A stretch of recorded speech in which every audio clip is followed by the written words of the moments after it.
The morning of March 12, 2011, dawned bright and clear over the Pacific Point Aquarium. Sunlight glinted off the vast blue expanse of the Shamu Stadium pool. It was a perfect day for a show, a day like any other, or so it seemed. Inside, Maris Ellington prepared for her first performance. She was the star trainer, a familiar face to thousands who flocked to see the majestic killer whales. Her connection with Triton, the largest male orca in their care, was legendary. It was a bond built over years of trust and dedication. She saw him not as a creature, but as a partner. Her movements were fluid, practiced, and full of a quiet confidence that captivated audiences. But beneath the surface of the calm blue water, something was different that day. An invisible tension hung in the air, a subtle shift that only someone who knew the whales intimately might have noticed. Maris pulled on her wetsuit, the familiar neoprene a second skin. She went through her mental checklist, a routine she had performed countless times.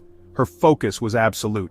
The crowd was already filing in, their excited chatter echoing through the massive stadium. Children pointed, their faces pressed against the glass of the underwater viewing area. They were here to see the magic. They were here to see Maris and Triton perform their incredible water ballet. She smiled, a genuine warmth that reached her eyes. Maris Ellington was not born into a world of ocean giants. She grew up in a small, landlocked town in Ohio, a place where the biggest body of water was the local swimming pool. But from a young age, her imagination was captured by the sea. She devoured books about marine biology and watched every documentary she could find about Jacques Cousteau. Her bedroom walls were covered in posters of dolphins, sharks, and, most prominently, killer whales. She dreamed of a life far from the cornfields of the Midwest. She dreamed of the ocean. It was a calling she felt deep in her soul, a pull toward the vast, mysterious world that lay beneath the waves. Her family, though loving, was practical. They encouraged her to pursue a more stable career, but Maris was resolute. Her journey began in college, where she pursued a degree in animal science with a focus on marine mammals. She was a dedicated student, absorbing every piece of information with a voracious appetite. During her summers, she volunteered at marine animal rescue centers. A day in the life of Maris Ellington began before the sun rose over the Pacific. The aquarium was quiet then, a stark contrast to the bustling energy that would fill it in just a few hours. Her first task was always the same, a visual check of the whales. She would walk the perimeter of the massive complex of pools, her eyes scanning the water for any signs of distress or unusual behavior.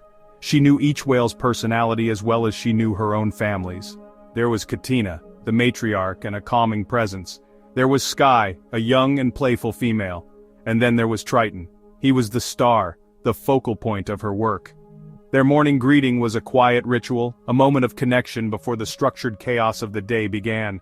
The core of her day was structured around training sessions, feeding sessions, and enrichment sessions. These were not just rehearsals for the public shows, they were vital for the whale's physical and mental well-being. Each session was meticulously planned, designed to stimulate the whale's minds and encourage natural behaviors. Maris would work with Triton on complex aerial maneuvers, simple husbandry behaviors like presenting a tail fluke for a voluntary blood draw. This was where their bond was forged. Working with killer whales is an inherently dangerous profession. This was a fact that Maris Ellington and every other trainer at Pacific Point Aquarium knew well. They were working with apex predators, animals of immense size, strength, intelligence. Despite being born in a captive environment, Triton was still a wild animal at his core. The aquarium had layers of safety protocols designed to mitigate the risks. Trainers were required to pass rigorous swimming tests and undergo extensive emergency drill training. A system of spotters was always in place during any interaction, their eyes constantly scanning for signs of trouble. These were the rules of engagement, necessary precautions for an occupation with no room for error. The history of marine parks is dotted with incidents that serve as stark reminders of the potential for things to go wrong.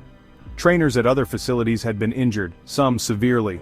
There were stories of whales becoming aggressive, pulling trainers underwater or refusing to respond to commands. These incidents were studied carefully by the community of trainers worldwide. On the morning of March 12th, the routine began just as it always did. Maris arrived early. Her mood was reportedly upbeat and professional. She performed her morning checks, she greeted her colleagues. She began the first interaction session of the day with Triton. It wasn't a public performance. It was a relationship session to connect with the whale before the shows. Other trainers said the session went smoothly. Triton was responsive and engaged. He followed Maris's commands. He performed several simple behaviors. He seemed calm and cooperative. Nothing suggested this day would be different. The first show was scheduled for 11 o'clock. The stadium filled with families and school groups. Maris and her team prepared for the performance. The show, titled Believe. Music filled the arena. Lights flashed across the stage. The show had reached its crescendo. The final splashdown was complete. The crowd was cheering, caught up in the energy of the moment. Maris stood on a shallow ledge, water up to her waist, a triumphant smile on her face. She raised her hand to give Triton the next cue, but Triton did not respond. Instead of swimming to the center, he continued to circle. He began to swim faster. His movements, moments before fluid and graceful, became erratic. This was the first sign, a small deviation the average audience wouldn't notice. To the spotters, it was a yellow flag. Maris remained calm. She tried the signal again, her hand gestures sharp and clear. She used a whistle, a high-frequency cue he'd been trained to respond to. The whale ignored it. He vocalized, sharp repetitive clicks, unlike his show calls. The moment the situation turned critical was swift and shocking. Triton, who had been circling and bumping Maris, suddenly grabbed her left arm in his mouth. It was not a bite in the typical sense. Killer whales do not chew their food. It was a grasp, firm and unyielding. The crowd's cheers died, replaced by scattered gasps and screams of confusion and horror. The music abruptly cut out, leaving an eerie silence broken only by the sound of splashing water. Maris was pulled from the shallow ledge and into the deep center of the pool. She did not scream. Her training kicked in. The first rule in such a situation is to not panic, not to struggle, as that can trigger a predator's instinct to hold on tighter. Triton began to pull her under the water. He took her down to the bottom of the 35-foot pool, holding her there for what felt like an eternity.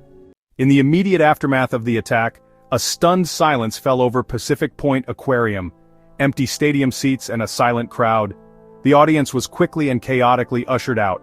Families, young children. They were in a state of shock, trying to process what they'd just witnessed. Aquarium staff, many of whom were close friends with Maris, were visibly distraught. The trainers, overcome with grief and a profound sense of helplessness. They had followed every protocol, every emergency procedure, but they had been powerless to save her. The vibrant, energetic heart of the aquarium had been extinguished in minutes. Emergency vehicles swarmed the entrance to the park, their flashing lights a grim beacon in the afternoon sun. The aquarium was immediately closed to the public. News crews began to assemble outside the gates. A line of news vans with satellite dishes parked outside the main gate. Cameras pointed at the institution now at the center of a global story. The initial reports were confused, but the tragic truth soon emerged. The death of Maris Ellington sent a shockwave that extended far beyond the walls of Pacific Point Aquarium. For her family, the loss was incomprehensible. They had seen her passion. They had worried about the risks. They had trusted in her expertise. They had trusted the safety measures of her profession. Now they were left to mourn a daughter and sister whose love for her work had cost her her life.